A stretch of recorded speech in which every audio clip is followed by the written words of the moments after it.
அதாவது இந்த அமைப்பு வந்து பார்த்தீங்க அப்படின்னு சொன்னால், நம்மளுக்குள்ள வந்து அந்த காலத்தின் கட்டாயம். இப்போ நம்ம இளைஞர்கள் இருக்காங்க, அம்மா அவங்க இருக்கிறீங்க. நம்மளுடைய வாக்கு வங்கி இந்த திருமங்கலம் தொகுதியை பொறுத்த வரைக்கும் நல்லா தெரிஞ்சுக்கோங்க. நாம் 62,500 பேர் இருக்கிறோம். 62,500 பேர் இந்த திருமங்கலம் தொகுதிக்குள்ள மட்டும் நாயக்கர்கள் இருக்கிறோம். இதுல புது வாக்காளர்கள்ல ஒரு 2,500 பேர் நம்மளுடைய இளைஞர்கள் உள்ள சேர்ந்திருப்பாங்க. நாம ஒரு முடிவு எடுக்கிறோம் அப்படின்னு சொன்னா, அந்த முடிவு எடுக்கிறதுக்கு மட்டுமே இந்த தொகுதி கட்டுப்படுற அளவுக்கு நமக்கு வாக்கு வங்கி இருக்கு. ஆனா நம்மளை வந்து எப்படி பயன்படுத்துறாங்க அப்படின்னா, ஒரு எலும்பு துண்டை தூக்கி இப்படி எரிஞ்சா நாய் வந்து குடுகுடுன்னு எலும்பு துண்டை எடுக்கிறதுக்கு ஓடும். அதே ஒரு சிங்கத்துக்கிட்ட போய் அந்த எலும்பு துண்டை தூக்கி எரிஞ்சோம்னா அந்த எலும்பு துண்டை நோக்கி போகாம எரிஞ்ச நம்மளை பார்த்து வரும்.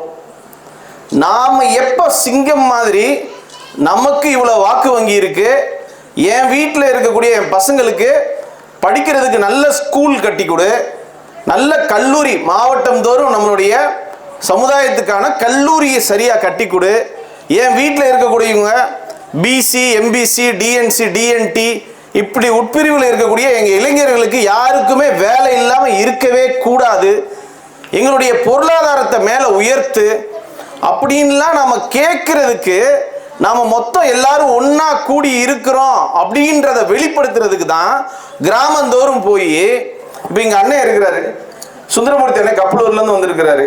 இப்போ இந்த அண்ணனுக்கு பின்னாடி இந்த தொகுதியில் மட்டும் 62,500 பேர் நம்ம இருக்கிறோம்.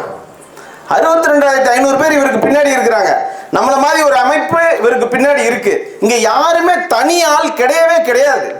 உங்களுக்கு பின்னாடி மாபெரும் அமைப்பு இருக்கு. ஒவ்வொருத்தருக்கு பின்னாடியும் ஒரு பெரிய 62,500 பேர் உள்ள மக்கள் கூட்டம் இருக்கு. அதை முதல்ல நம்ம நல்லா ஞாபகம் வச்சுக்கணும். நம்ம தனி ஆள் கிடையாது. சொந்த பந்தத்துக்குள்ள அண்ணன் பேசின மாதிரி விருப்பு வெறுப்பு இருக்கிறது இயல்பு. பொதுவான விஷயங்கள்னு வரப்ப ஒரு அமைப்பு உறுதியாகவும் பலமாகவும் இருக்க வேண்டியது ரொம்ப முக்கியம். இப்போ அந்த நாயுடு நாயக்கர் இளைஞர் அமைப்பு வாரந்தோறும், இப்போ நாளை காலையில் திருவண்ணாமலையில் நான் பேசுகிறேன். நம்மளுடைய யுகாதி விழா நாளைக்கு, நம்மளுடைய தெலுங்கு வருட பிறப்பு. அந்த யுகாதி விழா நாளைக்கு திருவண்ணாமலையில் ஒரு அமைப்பு சார்பாக பேச கூப்பிட்டுருக்காங்க. அது முடிஞ்சதுக்கு அப்புறம் நாளைக்கு நைட்டு பார்த்தீங்கன்னு சொன்னால், இந்த ஜூம்லலாம் குழந்தைங்க படிப்பாங்க இல்லையா, அது மாதிரி ஜூம் கூட்டங்கள் நடத்திக்கிட்டு இருக்கோம். 30வது வாரமா வாரந்தோறும் ஞாயிற்றுக்கிழமை இரவு 8 மணிக்கு ஜூம் கூட்டங்கள். தமிழ்நாடு முழுக்க இருக்கிற கோடிக்கணக்கான இந்த நாயக்க சொந்தங்கள் எல்லாத்தையும் அலைஞ்சு நீங்க எல்லாம் ஒன்று சேர வேண்டாம். கையில் இருக்கிற போன் மூலியமாவே முகத்தை பார்த்துக்கிட்டு எல்லாரும் ஒன்னா இணைஞ்சு பயணம் பண்ணுங்க அப்படின்றத டெக்னாலஜியை பயன்படுத்தி கூட்டங்கள் நடத்திட்டு இருக்கோம். சமீபத்தில் ஒரு படம் வெளியானுச்சு. படத்தின் பெயர் சொர்க்கவாசல்னு ஒரு படம். அந்த சொர்க்கவாசல் படத்தினுடைய தயாரிப்பாளர் அனிருத் அப்படின்னு சொல்லக்கூடிய இசையமைப்பாளருடைய தந்தை. அந்த சொர்க்கவாசல் அப்படின்ற படத்துல கருணாசன் சொல்லி ஒருத்தர், உங்களுக்கு தெரியும், கருணாசன் ஒரு நல்ல நடிகர் இருக்கார் இல்லைங்களா, அவருடைய பேர் வந்து கட்டபொம்மன். அவர் ஒரு சிறையில காவல்துறை அதிகாரியா இருக்கிறார். அந்த காவல்துறை அதிகாரிய அந்த சிறை கைதிகள் எல்லாரும், டே கட்டபொம்மா இங்க வாடா, டே கட்டபொம்மா எனக்கு சரக்கு வாங்கி கொடுறா அப்படின்னு குற்றவாளி ஃபுல்லும் எப்படி கூப்பிடுறான், இங்க வாடா கட்டபொம்மா போடா கட்டபொம்மான்னு அந்த படம் ஃபுல்லும் அந்த கருணாசை கூப்பிடுறாங்க. இப்ப நம்ம பார்த்துட்டு சும்மா இருக்க முடியுமா? நான் டக்குன்னே நம்ம நாயுடு நாயக்கர் இளைஞர் அமைப்பு சார்பா நம்ம மதுரை ஹைகோர்ட்ல ஒரு ரிட்டை போட்டு ஒழுங்கா அந்த மன்னர் பெயரை பயன்படுத்துறதை நிறுத்து, இல்ல படம் ரிலீஸ் ஆகக்கூடாது, ஓடிடி தளத்துல வரக்கூடாது. எப்படி இவ்வளோ 1 கோடி மக்களுக்கு மேல இருக்கக்கூடிய என் மக்கள் கடவுளா வணங்கக்கூடிய ஒரு மன்னரை இழிவுபடுத்துற மாதிரி நீ வீம்புக்குனே படம் எடுப்ப, அதை நாங்க கேட்கவும் கூடாதா அப்படின்றது மாதிரி வழக்கு தொடுத்தோம். இப்ப நான் ஏன் இதெல்லாம் சொல்றேன் அப்படின்னா, நம்ம யாரும் தனியால் இல்லை, உங்களுக்கு பின்னாடி மாபெரும் அமைப்பு இருக்கு. பிறப்பு இறப்பு ஒரு முறை தான். 24 மணி நேரத்துல எப்ப கூப்பிட்டாலும், எந்த ஸ்டேஷன் கூப்பிட்டாலும், எந்த பிரச்சனைனாலும், வேலை வாய்ப்பா இருக்கட்டும், எதுவா இருக்கட்டும், இந்த அமைப்பு அந்த மறு நிமிஷம் அங்க வந்து உங்க பின்னாடி நிற்கும். எப்படிப்பட்ட சூழ்நிலையிலையும் வந்து நிற்கும். நான் நிற்பேன். மறு நிமிஷம் எங்க இருந்தாலும் சரி தூக்கத்தை விட்டுட்டு வந்து நிற்போம். எந்த ஒரு சூழ்நிலையிலையும் யாருக்கும் அஞ்ச போறதும் கிடையாது, யாரை பத்தி நம்ம யோசிக்க போறதும் கிடையாது. நமக்கான ஒற்றுமையை நம்ம பேசுறோம், வேற எதுவுமே நம்ம பேசல. இப்ப 1988 கப்பலூர்ல நம்ம மன்னர் சிலையை தூக்கி வச்சோம். 2003 பாலம் போடுறப்ப எடுத்துட்டாங்க. இப்போ வரைக்கும் 23 வருஷமா நம்ம திரும்ப அந்த சிலையை வைக்க முடியல. இந்த தொகுதியில 62,500 வாக்கு வங்கி உள்ள நம்ம இப்படி ஒரு செகண்ட்ல ஆட்சி நடத்தக்கூடியவங்க யாரா வேணா இருக்கட்டும், எந்த குறிப்பிட்ட கட்சியை தாக்கி நம்ம பேச வரல, எல்லாருமே முக்கியம்தான் நமக்கு. ஒரு செகண்டுங்க, இப்ப மணி 8 ஆகுதா, 8:05 சிலையை வைக்க முடியும் அரசாங்கம் நினைச்சா. நாம கேட்டா, நாம ஒற்றுமையா கேட்டா 62,500 பேரும் என் மன்னர் சிலை இருந்த இடத்துல தான் நான் திரும்ப வைக்க சொல்லி கேட்கிறேன். புதுசா நான் சிலை வைக்க கேட்கவே இல்லை. அது கூட சட்டப்பிரகாரம் தப்புன்னு வச்சுக்க. என் மன்னர் சிலை இருந்த இடத்துல வச்சு கொடுன்னு 23 வருஷமா கேட்கிறோம். நமக்கு வச்சு கொடுத்துருக்காங்களா நான் கேட்கிறேன். எந்த கட்சி வேணா எடுத்துக்கோங்க, அந்த கட்சிக்கு மேல ஒரு ஓனர் இருப்பாரு, அவர் பேர் தான் அவர் பாஸ். அந்த பாஸை மீறி நம்ம ஆளுகளால எதுவுமே செய்ய முடியாது.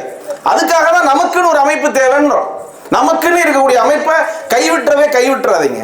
அவங்களுக்கு உண்டான, ஏன்னா இது நம்மளுடைய இரத்த பந்தம். நமக்கு மட்டும்தான் நம்ம பேசுவோம், நம்ம பக்கம் இருக்கக்கூடிய நியாயத்தை மட்டும்தான் பேசுவோம். எந்த சூழ்நிலையிலையும் நாம நமக்கு அப்படின்றத இனிமேல் எத்தனை பேர்கிட்ட போய் கெஞ்சுறது, எவ்வளவு பேர்கிட்ட போய் காலில் விழுகிறது, நடையா நடக்கிறது, இதெல்லாம் நம்ம மாற்றணும். ஒருத்தர் பேசுறான், அந்த கட்சி பேர் நாம் தமிழர் அப்படின்ற கட்சி. நான் தினந்தோறும் அவங்களுக்கு எதிராக வீடியோக்கள் போட்டுட்டு இருக்கேன்.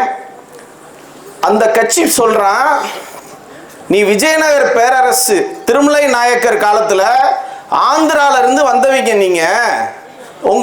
நீங்க எல்லாம் வந்தேரி, நீங்க திரும்ப ஆந்திரா போ, தெலுங்கானா போன்னு சொல்லி மேடை தோறும் பேசி வரான். இது எல்லாரும் வீடியோ டெய்லியும் பாக்குறீங்கல்ல யூடியூப்ல. அவன் நாம் தமிழர் கட்சியா இல்ல நாயக்கர் எதிர்ப்பு கட்சியா அப்படின்னு நான் ஒரு வீடியோ போட்டேன். ஏன்டா இப்படி இருக்கீங்க? உங்களுக்கு நாம் தமிழர் கட்சின்ற பேர்ல நாயக்கர் எதிர்ப்பு கட்சி அப்படின்றது தான் உங்க கொள்கைன்னா ஓப்பனா சொல்லு, நம்ம எதுனாலும் பார்த்துக்குவோம் அப்படின்னு. நம்மளை வந்தேரின்னு சொல்ல அவன் யாரு? நம்மளுடைய மன்னர் வீரபாண்டிய கட்டபொம்மனை விட முருக பக்தர் யாராவது இருக்காங்களா நான் கேட்கிறேன். இன்னைக்கு இருக்கிற சீமான் கட்டபொம்மனோட பெரிய முருக பக்தரா? அவரு சைமன் செபாஸ்டியன் அண்ணன் சொன்ன மாதிரி நம்மளை சொல்றான். ஏன் நீ தெலுங்கு தானே உன் தாய்மொழி, ஏன் தமிழ் உன் தாய்மொழின்னு சொல்லி ஏன் அடையாளத்தை மறைச்சிட்டு இருக்க அப்படின்னு சொல்லி கேட்கிறான். நான் சொல்றேன், உன் பேரு சைமன் செபாஸ்டியன், நீ ஏன் சீமான்னு சொல்லி உன் அடையாளத்தை மறைச்சு வந்துட்டு இருக்க? நான் 500 வருஷமா இங்க இருக்கிறேன். என் வீட்டில் முருகன், காயத்ரி, கணேசன் சொல்லி தமிழ் பேர்கள், வள்ளின்னு சொல்லி நம்ம தமிழ் பேர்கள் வச்சு கடந்த 100 வருஷமா பழனி பாத யாத்திரை போய் ஒரு தமிழரா வாழ்ந்துட்டு இருக்கோம். தெலுங்கு பேச மட்டும்தான் கொஞ்சம் இடங்கள்ல தெரியுது, எழுத தெரியாது, வாசிக்க தெரியாது. ஆனா நம்மள என்ன சொல்றாங்க, நீ இந்த நாட்டை சேர்ந்தவன் கிடையாது, நீ ஆந்திரா போ, தெலுங்கானா போன்னு பயமுறுத்தி இதே ஒரு வேலையா, முழு நேர வேலையா செஞ்சுட்டு இருக்க இந்த நாம் தமிழர் கட்சிய முதல்ல நான் என்ன சொல்றேன், அவங்க 8% வாக்கு தான் இப்ப வாங்கியிருக்காங்க. அவங்க நினைச்சு நம்ம யோசிக்க தேவையில்லைன்னு நிறைய பேருடைய கருத்து சொல்றீங்க. ஆனா அவன் விதைக்கிறான்ல ஒரு விதை. இன்னைக்கு அவருக்கு 60 வயசு ஆயிடுச்சு அந்த சீமான்ற தாத்தாவுக்கு. அந்த தாத்தா சொல்ற அப்படி அந்த சொல்றப்ப அவர் சொல்றாரு, இந்த கருத்தை விதைச்சிட்டு போயிட்டோம்னா நாளைக்கு வரக்கூடிய எல்லாருமே நம்மளை பார்த்து, நம்மளுடைய கிராமங்கள் எல்லா இடத்துலயும் இருக்கு இல்லையா, தூத்துக்குடி, விருதுநகர், எல்லாத்துலயும், சென்னை, விழுப்புரம், எல்லா பக்கம் நம்ம கிராமத்தில் இருக்கக்கூடிய நம்ம ஆட்களுக்கு என்ன ஒரு யோசனை வருதுன்னா, ஆஹா இவங்கெல்லாம் தமிழர்களோ, நாமெல்லாம் தெலுங்கர்களோ, அப்ப இந்த ஊர்ல 2ஆம் தர 3ஆம் தர குடிதானோ நாம அப்படின்னு நினைக்க வைக்கிறான். நான் சொன்னேன், உங்க அண்ணன் பிரபாகரன் மாவீரன் அவருடைய கொடி இருக்கு இல்லையா, விடுதலை புலிகளுடைய கொடி, அதை டிசைன் பண்ணது எங்க ஊர்ல விருதுநகர்ல இருக்கக்கூடிய நர்ராஜ் நாயுடுன்றவர் தான் உங்க அண்ணன் கொடியவே உருவாக்குனாரு.